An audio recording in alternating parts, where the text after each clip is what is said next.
Hello everyone, welcome. This is Dr. Ben Vilkas and you are watching a virtual seminar video for 2020. Alright, so thanks for clicking on this, and what this first video is going to be is just kind of a tour of the Canvas classroom. Most of you probably used Canvas before, of course. I set up my classrooms a little bit differently in terms of I like to use pictures to get you to guide to where you're going to go. So with that being said, um, I'm going to be clicking on some of the pictures and showing you things.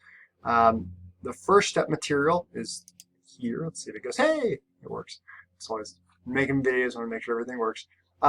Anyways, some of these handouts and materials you've already have. Your first couple assignments, you actually only have 3 assignments for me, and those are all things that you can kind of find here.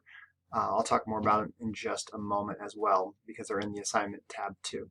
But let's go back to the home page. And then the other main thing that you want to do is if you scroll down here, I set this up thinking we were going to have live seminars, and I was going to put resources here that people would give me beforehand and then any virtual links to the actual videos afterwards. So this is a little bit different than what I envisioned, but pretty much for the most part I'm putting all the seminar stuff here for now. You have my messages will be going here. I'll be adding links to these videos today. And then there's some other presentations. This first seminar, unfortunately, is kind of mostly me. A lot of people are either on vacation this summer or just not available to make videos.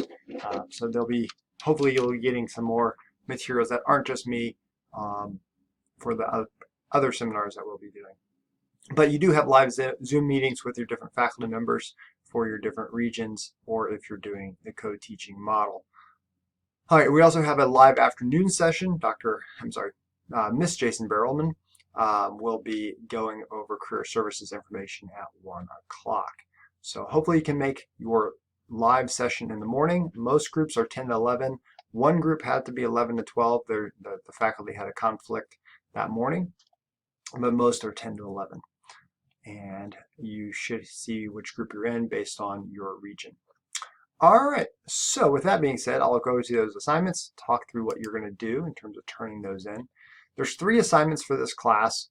I hate calling it a class because mostly this is just a resource area for me to provide you with some support along the way of student teaching. So the first one is your emergency form. You're going to download this form. I updated it a little bit today so that we used to have it where I just passed them out in person and people would fill them in. This way I made it a little bit easier just to type in your answers. When you're ready, you have it done, submit it to me. That way I can just see that you've done it. It's really not for me as much for your cooperative teacher and college supervisor. It is a safety protocol to know where you are and how to contact you.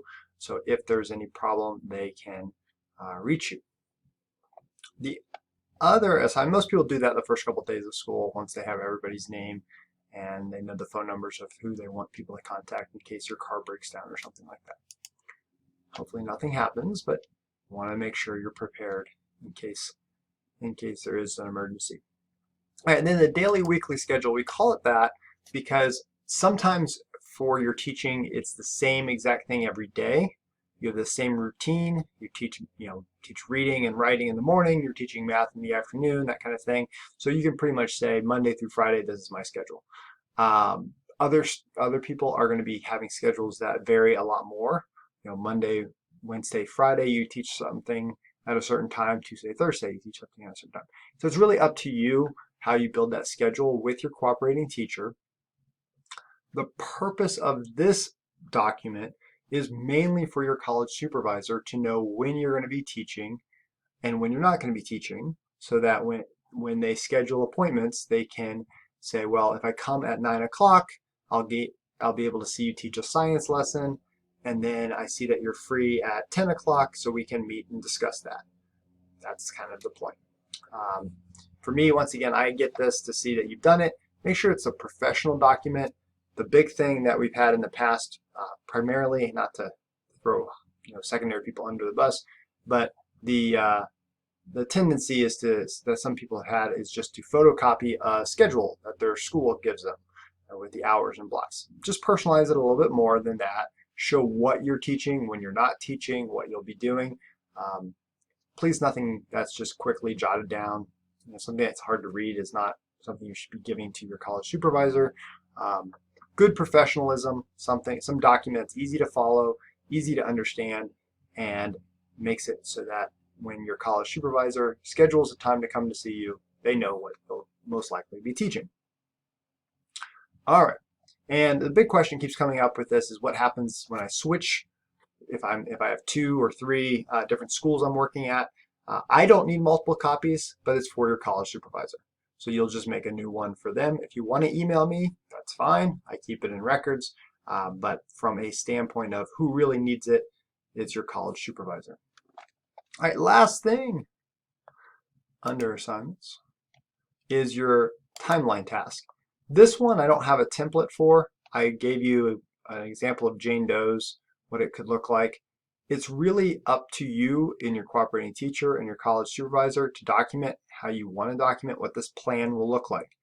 The main point here is to document exactly when you will be the lead teacher. So let me emphasize this because it's important from a standpoint of meeting Nebraska's requirements. So no matter if you're using the co-teaching model or if you're just using standard, if you're doing a standard transition model where you do more observation at the beginning and teach more later, whatever.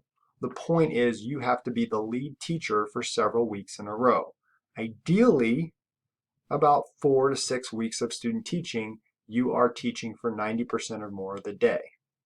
Even 100% would be ideal, but sometimes a lead teacher might want to say, well, you know what, at the end of the day, I want to teach for the last 5 minutes or last 10 minutes or something like that. I want to do some sort of wrap up to kind of review how things went with the class and get their feedback.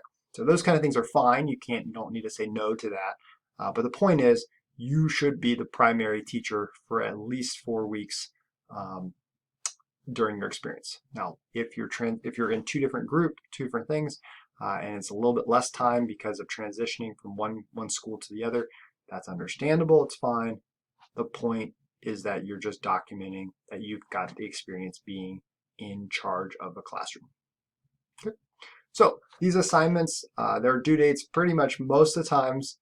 What I try to ask is that you submit the first one, before school really gets going, like right before ideally as soon as possible. But you don't want to send one and then make a change and have to send another one. And then the weekly schedule, most people have that done by the first week that they're in the school. They know what the school schedule looks like, and they submit that. And the timeline is after you've met with your college supervisor and get an approval that the timeline looks good. So it's with your cooperating teacher and your college supervisor, and then you give it to me to just show me that you've done that and you had that meeting. All right, so what you don't see here, I've got a little bit of time on this quick video, is you're not going to submit any observation forms. You're not going to submit any journals. All the journaling will be going to your college supervisor. That's a part of that, and I'll show that in the next video I make.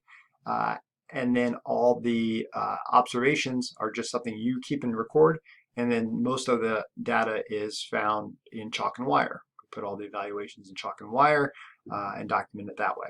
So Canvas, if you really want the honest truth about Canvas, it's usually not much in there. This year we're going to have a lot more because we're having more seminar stuff in Canvas.